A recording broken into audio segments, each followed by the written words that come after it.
Welcome to the Evidence Hour, Violence Across the Life Course, Child Maltreatment, Intimate Partner Violence, and Elder Mistreatment.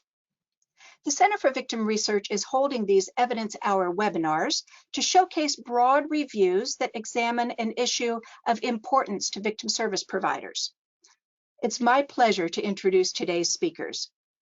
Todd Herrenkohl is a professor and the Marion Elizabeth Blue Professor of Children and Families at the University of Michigan School of Social Work. His work centers around child maltreatment, risk and resilience, and positive youth development. Karen Roberto is a University Distinguished Professor and Executive Director of the Institute for Society, Culture, and Environment, and Senior Fellow at the Center for Gerontology at Virginia Tech. Her research focuses on health and social support in later life, including elder abuse. Sandy Bromley has a long career in victim services and advocacy and is currently the director of Shelby County Crime Victims and Rape Crisis Center in Memphis. And with that, I am going to turn things over to our presenters.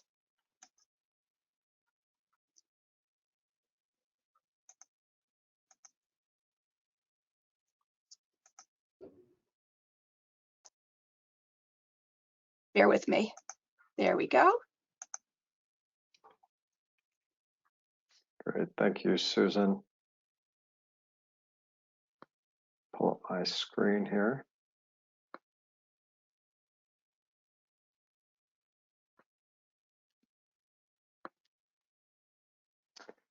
So I'm trusting that everybody can see the screen. Susan, you'll let me know if that isn't the case. Everything looks good. Okay, great. Well, thank you everybody for joining today. As Susan said, I'm Todd Herrenkohl, a faculty member at the University of Michigan School of Social Work. And I'll just say in starting that this area of research around the connections between child maltreatment, intimate partner violence, and elder mistreatment has been an area of investigation of mine for a long time. I started in the field as a mental health clinician, worked as a psychotherapist for a number of years, and then became very interested in prevention of violence from the work that I was doing. And since that time, about 28 years ago, have been leading a study, a longitudinal study, looking at resilience and the continuation or repetition of violence across the life course. So I'm going to start us off, and then Karen, Roberto, and Sandy will jump in and add to what I say here. I'll start by just telling you a little bit about this review article, which serves as the basis for the webinar today. So Karen, Roberto, and I and our colleagues initiated probably about 2 years ago now a project that builds on this longitudinal work I mentioned, in which we're taking data from this longitudinal study to look at the continuation of violence into the older years. And the first step in that process was really to understand what the research provided with respect to evidence about the developmental connections between early forms of abuse and later victimization and perpetration. So we embarked on this comprehensive review of the literature with that particular question in mind. What are the developmental connections? We were also interested in sort of overlaying, if you will, the theoretical, different theoretical perspectives that would help us kind of establish and explain why, if in fact the evidence supported it, there was a connection between different forms of abuse and violence over the life course. And then the last piece was really to understand what the risk and resiliency factors are. If we are to prevent violence and intervene in the repetition of violence, we need to know something about the protective and resiliency factors. And so we wanted to document that as well. So as we get started, let me just define a few terms so that everybody is on the same page with respect to these concepts. Child maltreatment, of course, can include various forms of abuse, physical, emotional, and sexual abuse, as well as neglect. And we tend to include exposure to domestic violence in that definition as well. I know that there are some legal issues that might, in some cases, keep that from being defined as part of child maltreatment, but we tend in our research anyway to include it there as well. Violence in adolescence takes on a variety of different forms. It can involve coercive and hostile peer and dating relationships, different forms of assault, as well as bullying.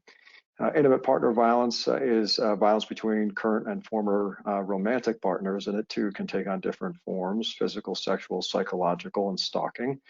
And elder mistreatment, as Karen will tell us more about, can also take on different types or different forms: physical, emotional, sexual forms of abuse, as well as exploitation of various forms and neglect.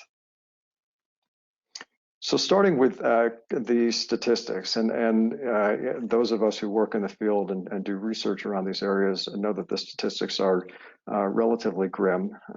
Sadly, 1 in 7 children experience abuse and neglect each year, and in fact, that number can be even higher depending on the data source that we draw these statistics from.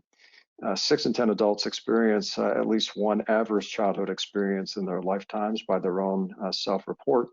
And about 10% experience multiple types of adversity. Around a third of women and men have experienced intimate partner violence of its different forms, and 1 in 10 adults ages 60 and over experience physical and psychological abuse.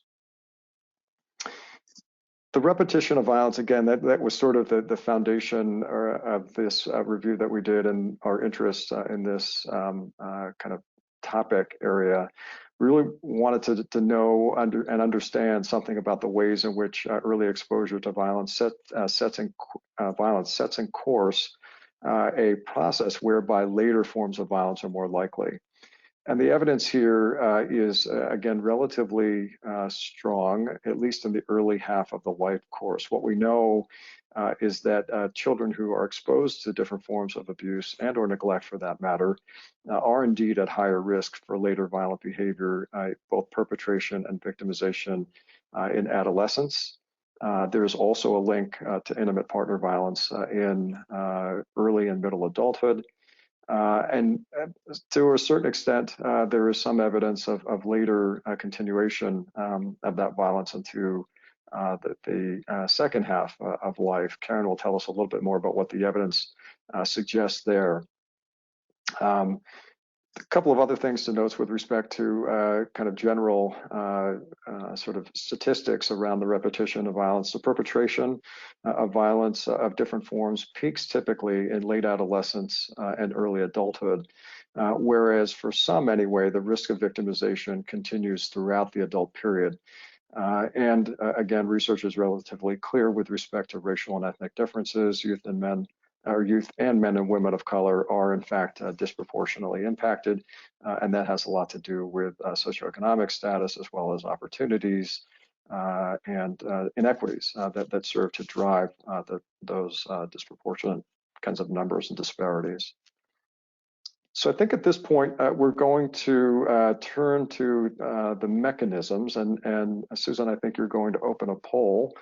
We'll present this as a question, and you all can answer, and then I will share a bit more about the responses that are here. The first question, what causes a heightened vulnerability to violence? So Susan, if you want to open that poll, you all can share your responses. Great, folks, take just a moment and take the poll that you see on your screen.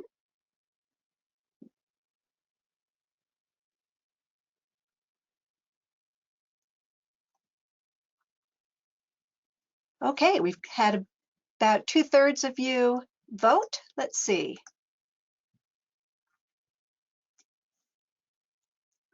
Todd, it looks like everyone got it. 98% selected all of the above.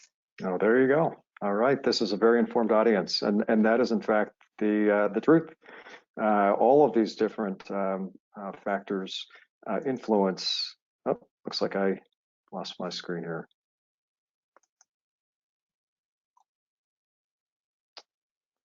Susan, are you? Oh. Yes, we can see your screen. If you're ready, I'll go to the second poll. Sure. Let's just go ahead with that. That's great. Okay. All right, the second poll is up. Folks, take just a moment. Question here, which factors contribute to the cycle of violence within families and relationships?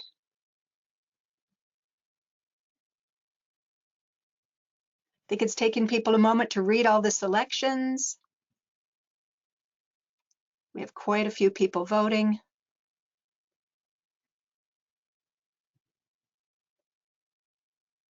All right, let's close and see what we got. Once again, 98% of the folks are selecting all of the above.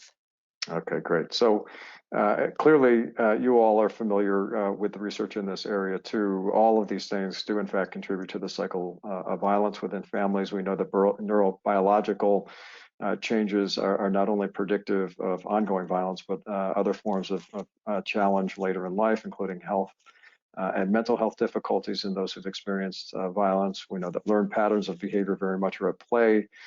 Kids who witness, for example, others being perpetrated against in the family can actually pick up that behavior and repeat it in their own relationships. Disrupted attachments and weak emotional bonds, maybe a little bit less evidence or strong evidence here. Nonetheless, the research does suggest that bonds, emotional bonds, attachment do play a role.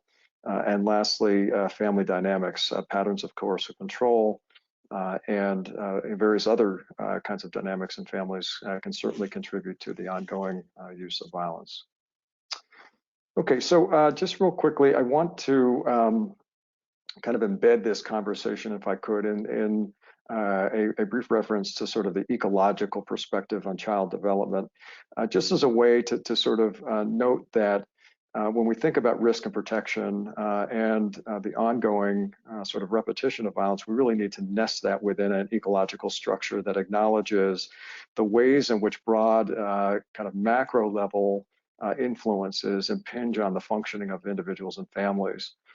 So from a prevention standpoint, we talk about the need for prevention programs, intervention programs that span the levels of the social ecology, so as to address all of the things, the causes that we know to be at play, both in the onset of and then the continuation of violence in its different forms. All right, so with that, I'll hand over to Sandy. Sandy's going to offer us a practitioner's perspective, and then Karen will take up from there. Thank you so much, Todd. It is so nice to be here with Todd and Karen, these awesome experts, and listen to their analysis of this research. Thank you. It's just an honor to be here. I have been in the victim services field now for 21, 22 years. I've lost track at this point. But one of the things that, and I'm sure everyone on this webinar that has also been in the victim services field for even longer than 2 years feels passionately about, and that is trying to integrate primary prevention in our victim services work, right? So those two things traditionally have been very separate. You have your victim service people over here, your primary prevention people over here. Usually it's one person in an agency, or it's over at the health department. We've got to start doing a better job in connecting those two efforts. And so that is something I'm really, really passionate about. So I'm very excited about being able to talk about that today. And I'm also just really passionate about the idea of increasing the quality of victim services so that we can stop putting Band-Aids on the bullet holes of trauma in our communities. We've got to start doing some deeper work. And so this is a good start to that conversation. So just everything that Todd said really is scary, right? I mean, it's scary to think that this many people in our communities are suffering from this level of trauma, from this much violence. And it's scary to think that if you are a victim of crime, you are more likely to become a victim of crime again in the future, and you're more likely to offend as well, possibly offend. And one of the things I want to do first is sort of take a step back and remind all of us that violence is not inevitable. Conflict is inevitable.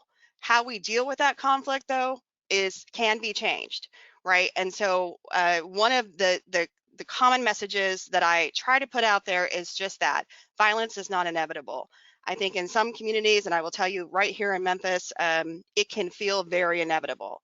It is a message all day long. The record number of homicide rates we've experienced over the last 2 years, if it bleeds, it leads philosophies of our media, you name it, it can feel inevitable, it can feel overwhelming, but we can do something about it, right? And so we have these awesome researchers who help us figure out how we can do that. And in turn, polyvictimization or repeat victimization is also not inevitable. If we do our jobs right, victim services can prevent violence or can prevent future violence, right? If we do our jobs right and we do quality victim services, we can prevent polyvictimization or repeat victimization. And then the second point I just want to talk through a little bit is that healing that trauma and that resilience and even post-traumatic growth is possible. Healing is possible even after really, really horrible things. And I have never known that. I've always known that my whole career. I've never known it more than the work we're doing here in Memphis around the backlog of sexual assault kits. We are working with victims who were originally assaulted 20, 30 years ago, were not believed, their cases were not investigated, and frankly, they didn't start working on healing their trauma.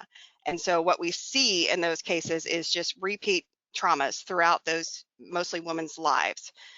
Just horrible stuff happening to those women. And now that we are reopening their cases and telling them that they didn't deserve this 20 years ago, 30 years ago, et cetera, the change in life trajectory is profound. The very fact that somebody at this point is saying to them, yes, that happened, and no, you didn't deserve it, absolutely has changed life trajectory in so many of these women's lives. And it has been astounding to sort of see how quickly the healing can happen with some really, really little things. And so, you know, one of the things we know in our field is that our victim service utilization rates are low. Crime victims do not always come to see us. We want them to come to see us. We do a ton of outreach and education to get them to come to see us, but we have pretty low utilization rates across the country, particularly around sexual violence, but really for all victim services in general. So what does that tell us as practitioners? We've got to start doing something differently. We've got to start meeting victims where they are. If they're not coming into our offices, if they're not coming to seek services from us, how do we reach them differently? How do we do a different job figuring out how to get into the community to start getting the healing where it needs to be? One of the things that we're doing here in Memphis, our service utilization rates are pretty low, particularly in the African American community. We are starting a lot more psychoeducation programming around trauma and coping skills. It is not a replacement for quality counseling and mental health clinicians, but it is a start. And so we're going to start doing a lot more psychoeducation and trying to get out into the communities, particularly immediately after a high-profile shooting or a homicide in that community. So let's try to do more of that. Let's try not to wait for folks to show up and get on that waiting list that many of us have for our counseling. And instead, let's get out there and do some more psychoeducation and try to see if we can't start healing more quickly. And then finally, I will say that awareness raising isn't enough. And I think this is something that victim services folks tend to get into patterns around our events and our community engagement efforts. Is we tend to get into patterns of just simply having presentations around domestic violence 101 or sexual violence 101, or maybe we have a victim speaker who can speak to the realities of victimization. And I'm not saying we stop that. I'm just saying that's not enough. We have to go to this next step, and that is, what can we do about it? Very often, many of our presentations, many of our programming stops at awareness. We have to think through, for every presentation we do, for every audience we're speaking to, what are we going to leave them with? How can we implement some skill building and really talk about primary violence prevention in every presentation we do, so that we are not just leaving people with the feeling, again, back to my very first point, and that is that violence is inevitable, because it's not. And we can all do something to change that course in our lives and in our communities. So I'm going to turn it over now to, I believe, to Karen. Right. Thank you, Sandy. That is some important advice, and hopefully we will pick up on some of that as we continue our conversation. Todd, if you want to give me the next slide, I will tell you, as a gerontologist, that I'm very interested in lifespan issues, because we don't just wake up and be 60, 65 years old, although it feels like that sometimes. So as I was saying, it's really important to really take a more lifespan, life course perspective, because we just don't wake up one day and become and be an older person, and particularly an older person that may be experiencing abuse or has experienced abuse in their lifetime. So what I wanted to bring to the forefront a little bit about is the risk factors for elder mistreatment. And as we heard, as both Todd and Sandy were speaking, there's multiple risk factors that really kind of fall into this personal and relationship characteristics. Now, the research is really kind of mixed. So what I have listed here are some of the key variables that tend to show a relationship to elder mistreatment, but it all depends. So there's not much that is a conclusive evidence, but I think there are things to think about. So obviously, when we talk elder mistreatment, we're thinking age as a factor. And it is true that the research will show us that the older the older population gets, the more vulnerable and the more at risk they are for elder mistreatment. But really, it's not about age per se. If we think about everything else that is encompassing that we know that when we get into our 70s and 80s, as an example, we're likely to have more health issues, which might lead to a cascading event. So it isn't about the number of age, but we do need to pay attention to that, because the reverse of it is that we're at risk for ageism, and people think, well, it doesn't happen in late life, so we don't need to consider it. So age is an important factor.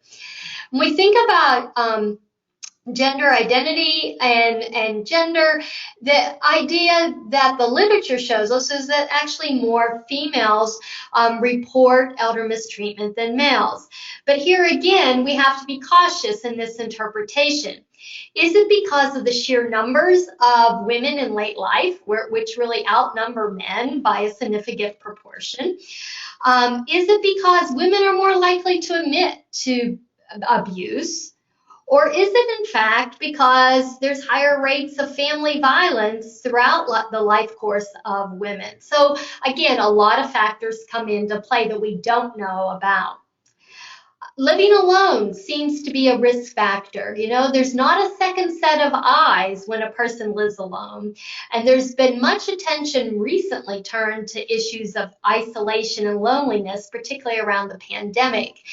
And what we learned from our APS work with APS is that there's no one there checking, and so people become more vulnerable if they're by themselves.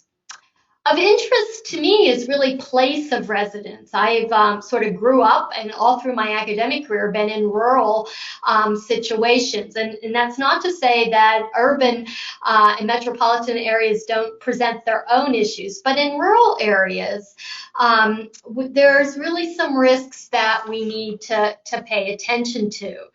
And so oftentimes there's greater geographic isolation, there's a lack of access or availability of services, and probably one of the key things from some of the work that we've done with older women who experience violence is that they live in small communities. Everybody knows everybody, so reporting or talking about mistreatment becomes an issue.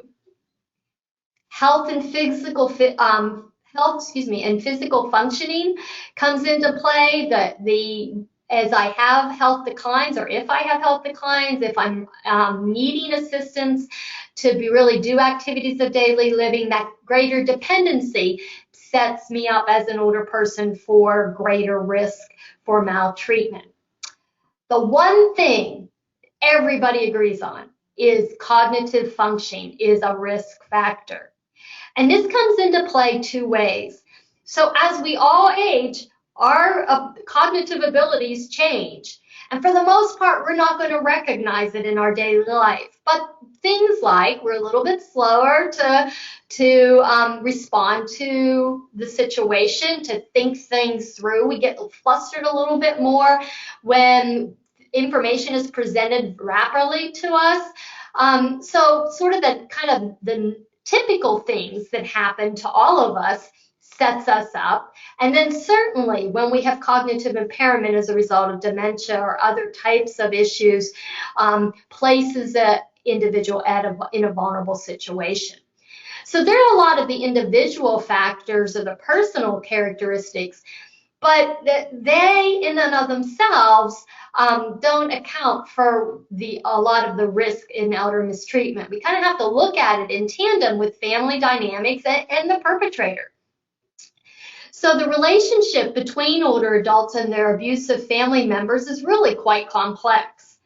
And it really involves issues of control, dependency, and interdependency. For example, sometimes spouses or partners who perpetrated physical or sexual violence in the early years of a relationship tend to turn to more cohesive or psychological tactics, such as isolation, threats, intimidations, in order to either gain or maintain power over their victims in later life. Adult children perpetrators are also often dependent upon their parents for housing, financial assistance, and emotional support. Underlying these dependencies may be addiction, whether that to be to alcohol or medications or recreational drugs, a history of mental or emotional illness, and chronic unemployment. Parent-child relationships may become abusive when the older parent declines or refuses or is no longer in a position to help support their dependent child. And so that adult child becomes desperate and we see incidents of maltreatment. But it gets even more complex if we peel the onion further and we look at the interdependencies between family perpetrators and older adult victims, particularly when older adults need care. So I'm by no means saying that caregivers are at the root of abusive behaviors. In fact, most caregivers do, a yeoman's job when they provide care for their family members. But we do know caregiving is stressful, and if there are all these other factors that we've just, that I've kind of outlined come into play, or some of them, it enhances or increases the risk for potentially harmful or abusive behaviors to occur. And then finally, in addition to sort of some that I've already mentioned, perpetrators, excuse me, of elder mistreatment are often viewed from the outside as being, the very charming and attentive individuals who's really helping the person. So isn't it nice that this adult son or this niece is so loving, so responsive and caring for their relative? Oftentimes, they're able to hide their abusive actions by isolating the victim. And they're really good at cultivating relationships with their relatives and being able to kind of convince them that they're really worthy of X, Y, or Z that they may want from them. And all the time, they may be really kind of exploiting them or setting them up for incidents of abuse. So it's not a check the box and all these things occur, but we really have to understand the family story and what is happening to that individual. So what is this connection between child maltreatment, IPV, and elder abuse? Well, we're fortunate to have studies that Todd are leading that hopefully will provide us stronger evidence down the road. But for now, there's few longitudinal studies that really follow people over time to be able to make these connections. So most of the data comes from a retrospective, people kind of reflecting upon their life situation. And you can see here that we see in studies of Chinese American older adults, elder abuse was more prevalent among those who also reported child maltreatment and IPV. We see greater risk, or we see a relationship between reports of sexual and emotional abuse before age 18, so again, childhood and youth, and risk of abuse among persons 70 and older. And in some of the IPV work, older women will talk about their abusive childhood and really kind of normalize that that's the way things are. And so they view their violent relationships in much as a way of life throughout their life course. And just kind of considering all these, I think there's the other important point is that there's some evidence that early maltreatment may increase the indirect risk for perpetration in late life. So unresolved trauma kind of goes back to what Sandy said, is that we need to think about how do we intervene and assist individuals. Because when we see these weak bonds and lack of emotional attachment between adult children and their parents, as an example, it really increases the potential for elder mistreatment. And finally, before I turn back over to Todd, I just wanted to say, not is all lost. Both children and adult really show great resilience to adversity.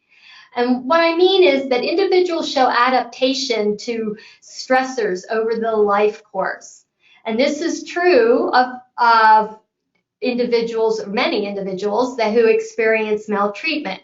They overcome great odds and thrive despite the abuse that they encountered. However, it's not easy.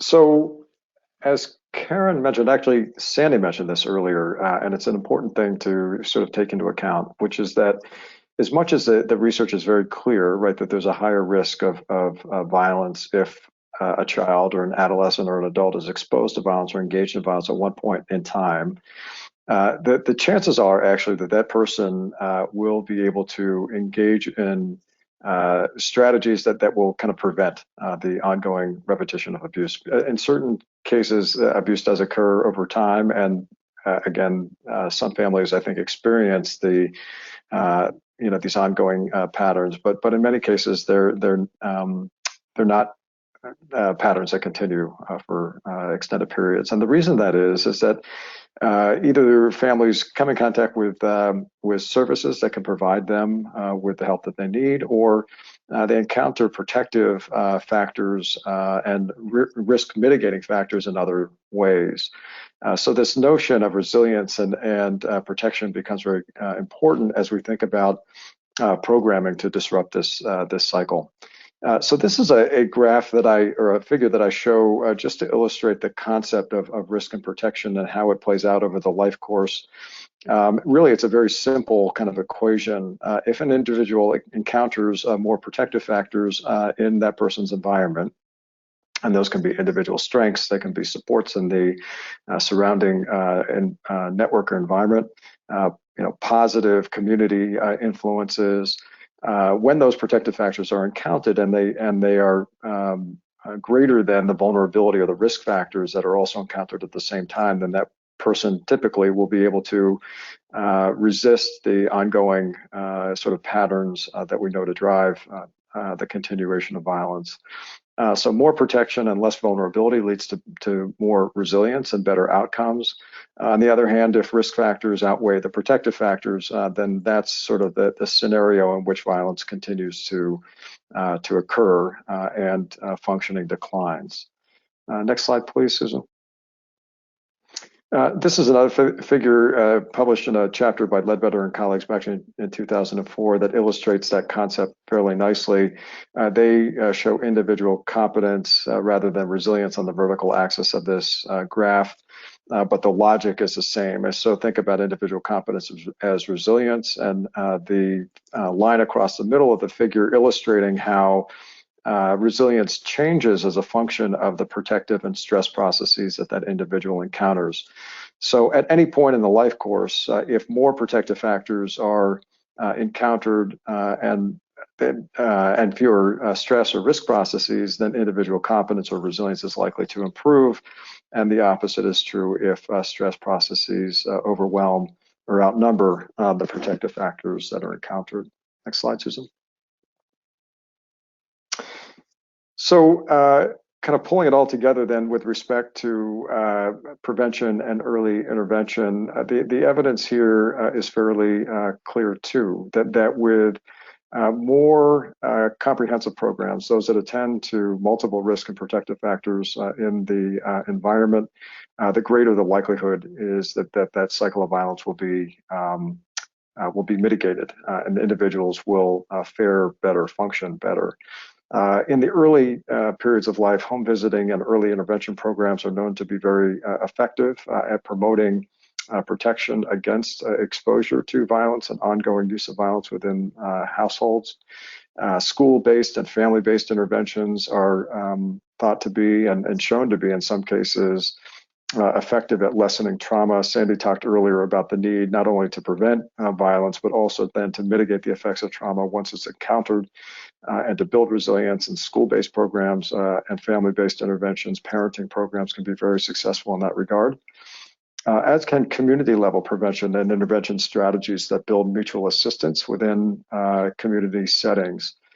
There's not as much evidence perhaps in this area around community-based intervention and prevention, but the evidence is certainly pointing in the direction of these being effective approaches to mitigating the effects of the risk factors for violence at a broad scale.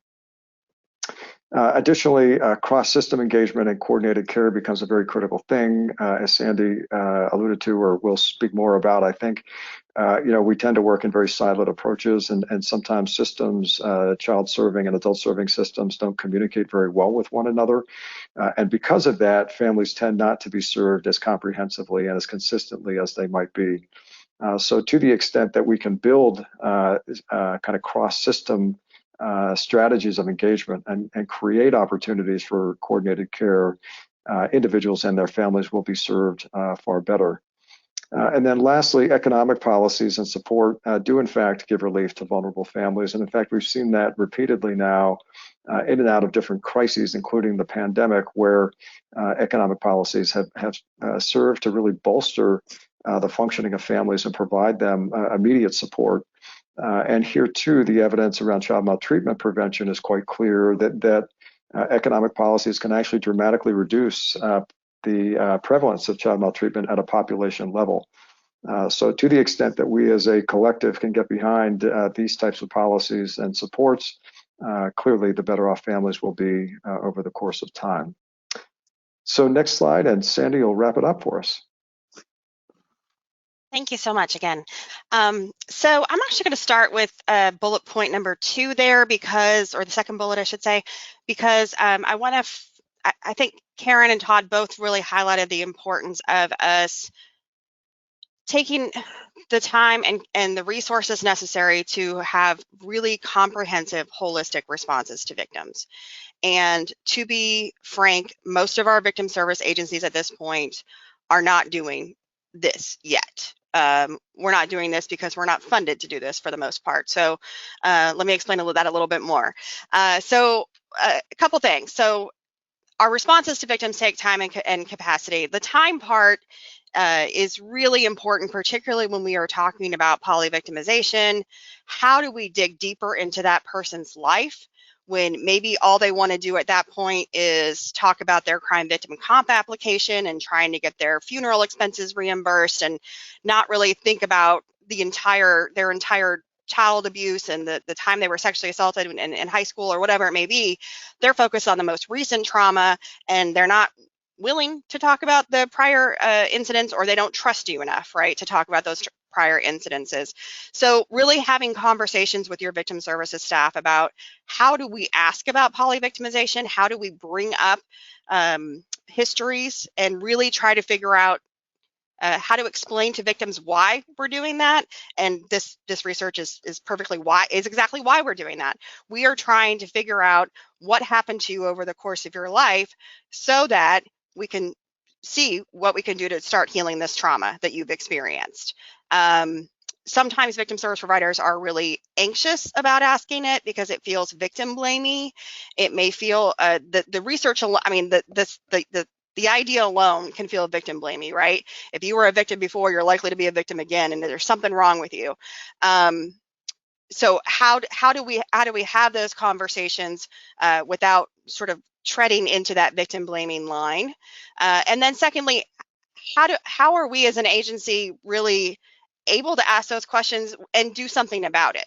And so the other thing that can be difficult for a lot of victim service providers is how do I know if I'm not going to open up Pandora's box and then I'm going to try to stuff it all back in because I really can't address all of Pandora's box, right? And so how do we ask about it, and then what do we actually do about it when we do know about it? The other things that we're often sort of glossing over when we're working with survivors is just the underlying issues of racism, poverty, et cetera. Again, not wanting to unpack all of those other coexisting issues in that person's life. And yet, by not doing it, I think we're doing a disservice to that victim. So, comprehensive, holistic responses, making sure that as much as possible, we're trying to move towards that instead of putting that Band-Aid on that bullet hole of trauma. But here's the thing, we know how to do it. We know how to do it even with the Pandora's box. It doesn't take that much. We know how to respond to trauma because we've been doing it forever. And we know those basics, which are exactly what we talked about with resiliency, what Todd talked about. Safety, validation can go so far in healing. The most basic phrases of validation can go so far to heal a victim of crime. Information, we all know information is power. Connection, and that's one of those resiliency factors that Todd talked about and Karen talked about. The importance of connection cannot be overstated. It is certainly, in my experience working with victims of crime, one of the things that they miss most after an assault or after the crime, and it's something that we as providers often fail to really talk through. It's very easy for victims to isolate themselves after crime. It is very easy to feel like they're the only person going through this situation, the only person to have to deal with something like this. So how do we build connection in the work we do with victims? And then how do we build hope? How do we remind victims that it is possible to heal and their lives can be different and they have control over their lives being different moving forward? Making sure that we are talking about hope as a verb and not hope as some touchy-feely, abstract concept out there. It is a verb. We have the capacity to change the course of our lives. So I'm going to go back to my number one bullet, because to take that time and capacity, we have got to start as a society talking about victim services as professional human services. Now, we've come a long way since the 1980s and where everyone sort of put their administrative assistant over as the victim service assistant in state agencies across the country. We've come a long way since then. So I'm not certainly not minimizing the hard work of so many people to professionalize this field. And we're not done yet. We've got to keep moving and really pushing our communities, our government, to really honor the professional services that victim advocates and trauma counselors are, and fund the victim services that we need in our community. And really, no one can really argue against the importance of funding victim services when you talk about it from this perspective. When you talk about it from the fact that victim services is violence prevention, and therefore you've got money in your criminal justice systems, you've got tons and tons of money in your criminal justice systems, whether it's housing offenders in jail or your law enforcement or your prosecutors, you name it, we've got money in our criminal justice system. We need to balance that out a little bit more in order to truly fund the victim services that we want in our world and the victim services that are going to prevent future crime and then therefore alleviate those other parts of our system. From our perspective as victim service providers, we know that we've been addressing for years how to not silo ourselves from other parts of the criminal justice system, right? So we've for years been working on how do we better work with law enforcement, how do we better work with the DA's office, how do we better work with APS or CPS, but I think what we've forgotten over that time is that we've now become siloed even amongst our own victim services peers. So we have different funding streams, and of course there are different population needs. So there's, intimate partner violence, which is usually your domestic violence shelter, or you're a family justice center. You've got child sex abuse and child abuse that are usually served by child advocacy centers, and then you have your rape crisis centers in most communities as well. Again, completely understand that there is value in having expertise in those different crime types and the difference in victim types as well. And we're not necessarily always working together to talk through some of this overlap that Karen and Todd talked about. We're not doing enough to work with our CAC, our FJC and our CAC working together to talk through child abuse and intimate partner violence going on in that same family. Or, one thing that we do actually really well in Memphis is our CAC and my agency, the Rape Crisis Center, work really closely together. It happens to be because our forensic nurses do all the CAC exams as well, but we work really closely together, and you'd be so surprised, probably not surprised, at the overlap in victims, both child and adult victims in the same families that we see pretty frequently. So think about that in your own jurisdiction, that overlap, and how you might be working, trying to work a little bit better in coordinating with your other victim service providers the same way you coordinate with law enforcement and the DAs. And then finally, I really just want to emphasize to all victim service providers in your own community, back to the professionalization of our field and really trying to elevate the need for quality victim services. Victim services needs to be part of any conversation around criminal justice reform.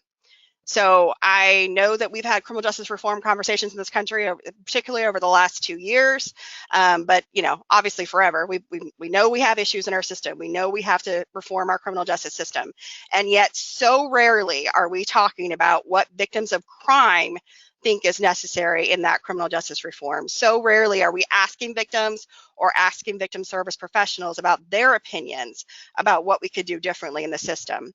And I think we are doing a huge disservice, not just to those victims, not just not validating their experience and their expertise, but we're doing a disservice to the entire conversation if we're not talking about the people who are most impacted by that crime.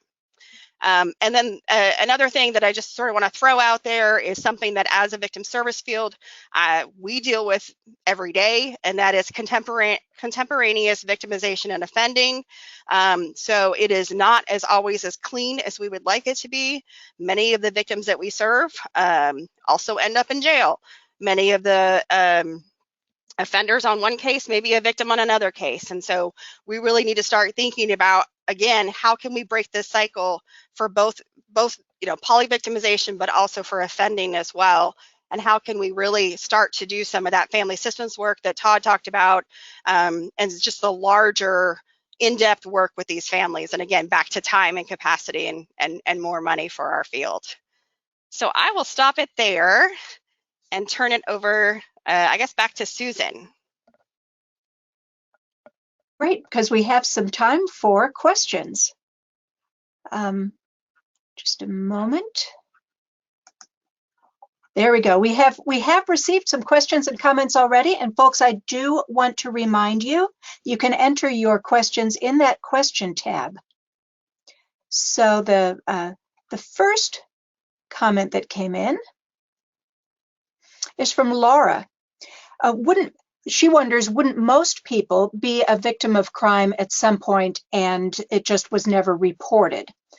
So I'd particularly be interested in the researchers' view of that. Do you think that the underreporting is so great that even though Even though the statistics already show a high level of victimization, do we think it could be even higher?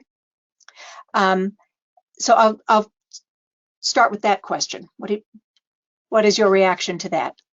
Yeah, so maybe I can speak real quickly to the child maltreatment, child abuse area, and then Karen, if you wanted to say something about the elder abuse. So I mean, for sure, I think that in the child abuse field, it's very well known and established that very relatively few crimes of abuse are actually reported to authorities, and so the statistics I mentioned in opening are very much underreporting what we actually expect would be the case.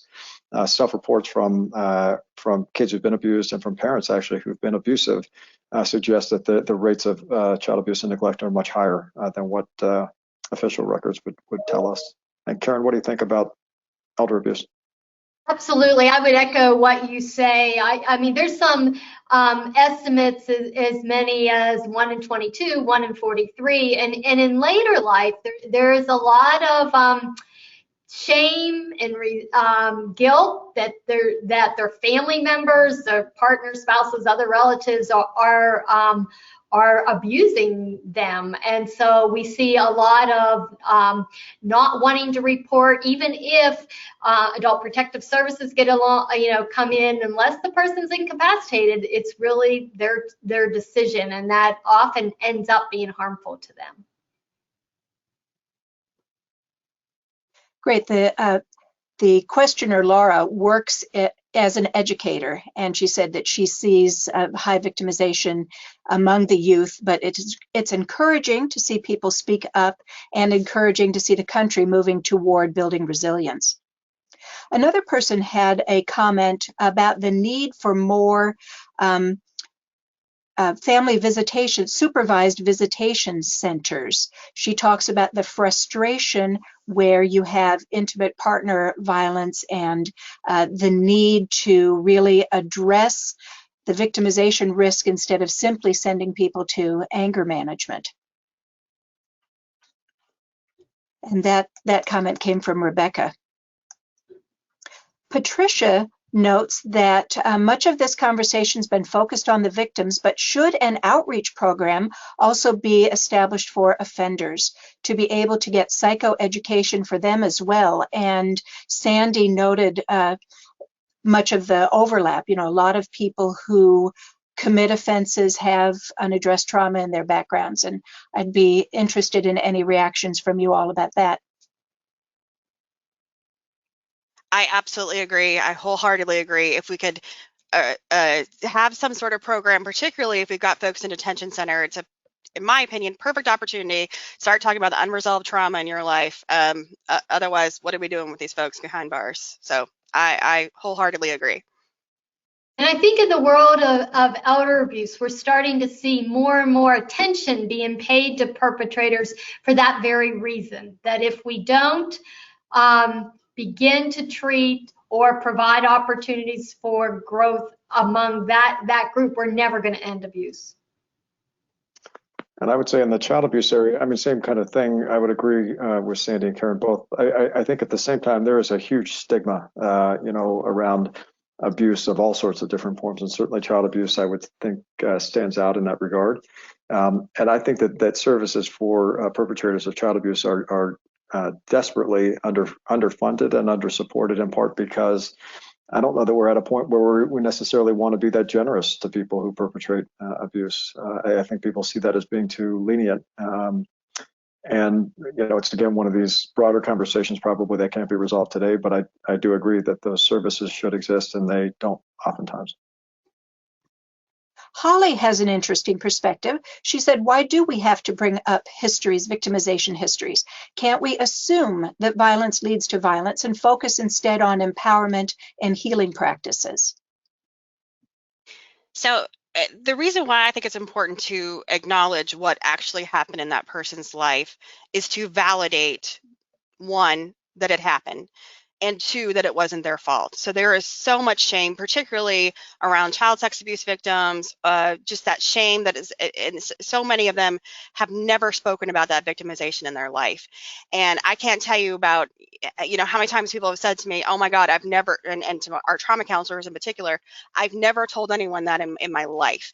And just the amount of relief and just, you could just see the healing sort pouring out, right? And so I do think it's important to actually acknowledge what happened. And I'll kind of speak at this, or to this, maybe from the broader, more public health oriented kind of angle. So Sandy, I totally appreciate Sandy's perspective at the kind of individual and interpersonal level. And then on top of that, you have what I think is now recognized as sort of an interconnected web, not only of different forms of violence, but common risk and protective factors, right? So acknowledging a history of victimization also, I think, allows us to connect the dots, as the CDC would tell us, in a way that is then very helpful to public health prevention and intervention. So that there is something about that I think probably is worth getting behind. Elizabeth had a related question. How do you address all of the trauma without having the person repeat or rehash it all? She says, this I hate asking people to do this, but not sure how to get around it as a clinician.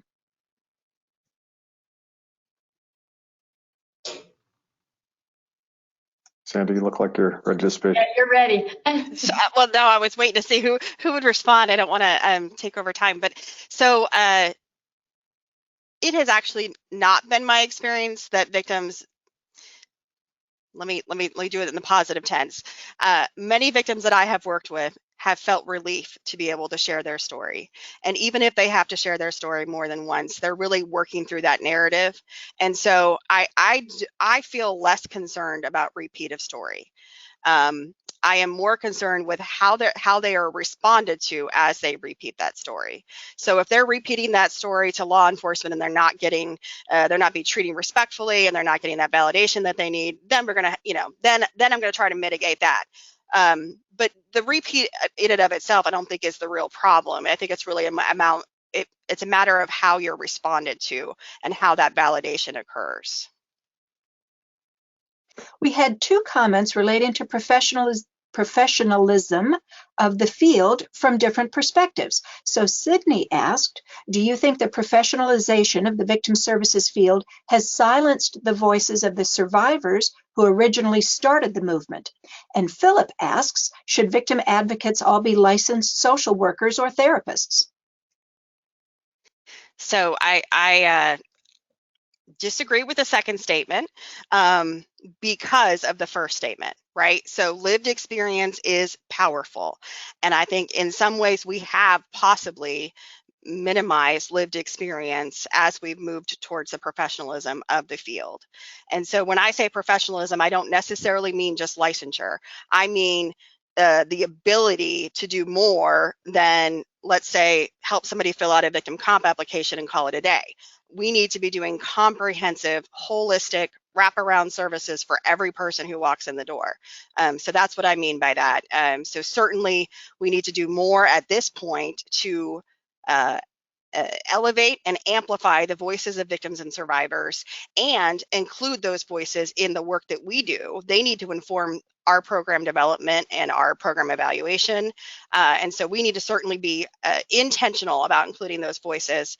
And then, yeah, the second question, I would just absolutely say no. I don't think everyone needs to be licensed. I think we could certainly continue lay advocacy and do it well.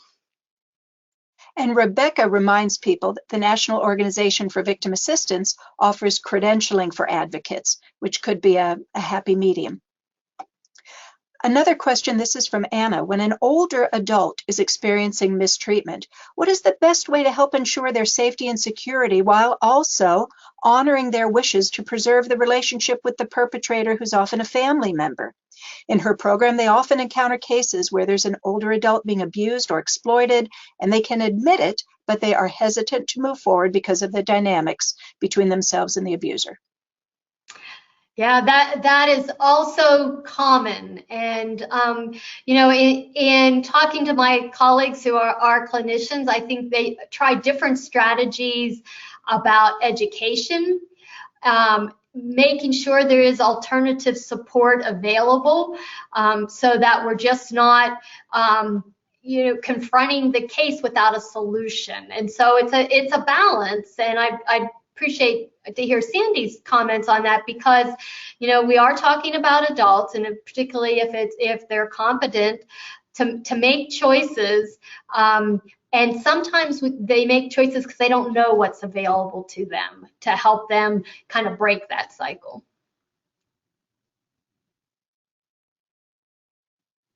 And maybe Melanie, I would just add, sorry, real quickly, I would just add, you know, that the dynamics are actually equally complex with adults engaging in violence against one another, and with parents and kids who are in, you know, problematic relationships that way too. And part of the challenge clinically, I think, is figuring out how to, Karen, maybe this is where you were suggesting, or what you were suggesting as well, you know, is how to provide alternatives to the violence, and also at the same time support the relationship building that we know to be so critical. And I think, Sandy, you were the one who was talking earlier about social support, and just that that need for connection and interconnection, and how that really is critical in all, you know, life stages around violent behavior, for sure. Mm-hmm. And Stefania wondered, what do you recommend in supporting a parent that has a child expressing violence toward them? So that's the same kind of complicated family relationship. And I think you all have covered that in some way. We've had a couple of folks talk about the need for more treatment. So Melanie notes that in her state, youth court judges are seeing an increase of child sex offenders who need treatment. And Jayashri notes there's still some level of stigmatization as far as sexual violence is concerned. And so it's difficult not only for finding treatment for the family members, but reducing the stigma so that victims can come forward. So there's just all kinds of stigma complicating healing and recovery from both ends here. Any comments around that issue? Well, I think Sandy said it best probably earlier, which is that, you know, all services are under-resourced and underfunded. I mean, whether you're talking about treatment services, victim services, you're talking about prevention. I mean, everything that we do in that regard, you know, is underfunded. And, you know, my kind of fantasy is that we get to a place where we truly appreciate the need for prevention, and then also invest heavily in treatment and intervention. And that's just going to take a lot of advocacy, I think, on all our parts to make that happen. We've had a couple of additional comments regarding elder abuse.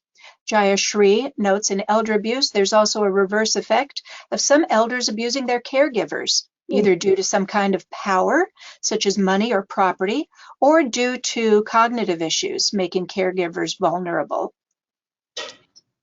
And then Mary says she works in elder abuse prevention in New York. And regarding Sandy's point about victim services being siloed, at the agency, they have a statewide initiative, Enhanced Multidisciplinary Team, which allows them to present their complex elder abuse cases to a team of professionals.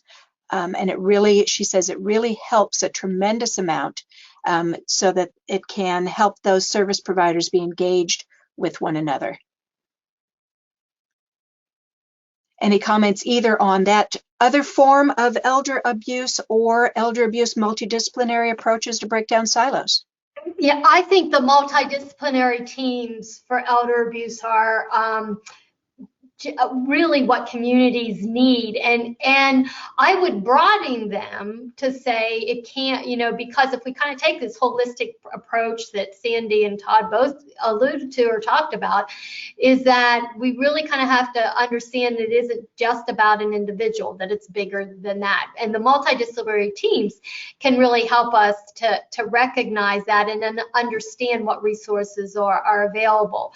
And to the first comment, Yeah, just because we're old doesn't mean we're good people, or we don't have behaviors that are troublesome. So we do have to pay attention to that. And I think in the caregiving literature, there is a lot of work about how to help caregivers manage problem behaviors, particularly if we're talking about persons with cognitive impairment.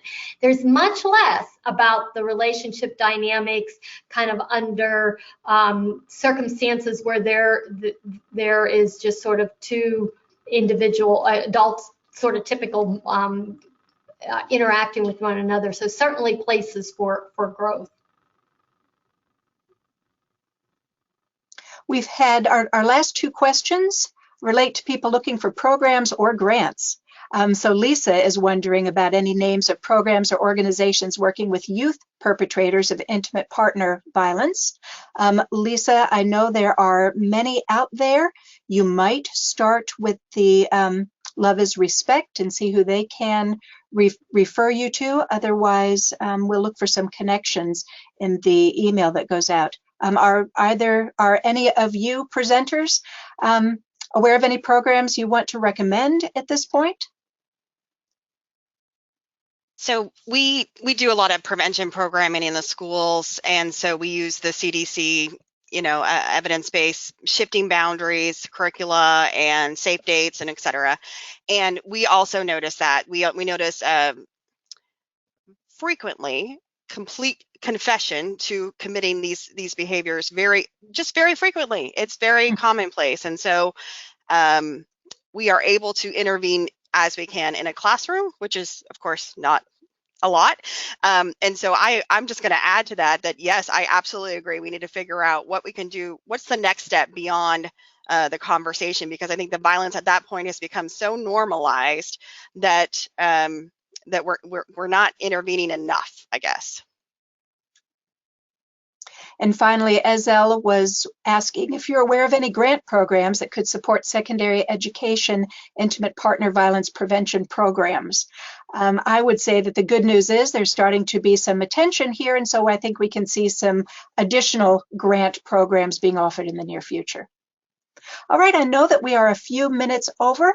I want to thank all three of you. This has been such a complex and yet exciting issue to wrestle with. How do we see these intersections of violence? Where are our points of intervention? How can we use those to make things better? You can see from the volume of questions, the audience is really engaged. Loved having this opportunity to hear about the researchers out there, and to have Sandy's reflections as a practitioner about what can this mean for us. Are there any parting thoughts you'd like to leave folks with today before we sign off? I'll just thank everybody for attending, and really to underscore, Susan, your point that the questions, I think, just reflect a level of engagement that I really appreciate. As a former practitioner and not researcher, just really appreciate the intersection and the connection between the research and practice. That seems where the work is to be, that the good work will be done for sure. And I think I would just add that the acceptance and acknowledgement of sort of what we in the research world would call the Lifecourse perspective, but the idea that we don't age out of violence and abuse. And I will just end with that same message, and that is that violence is not inevitable, and that there are tons of research out there. We know what we can do. We just now have to do it. Great.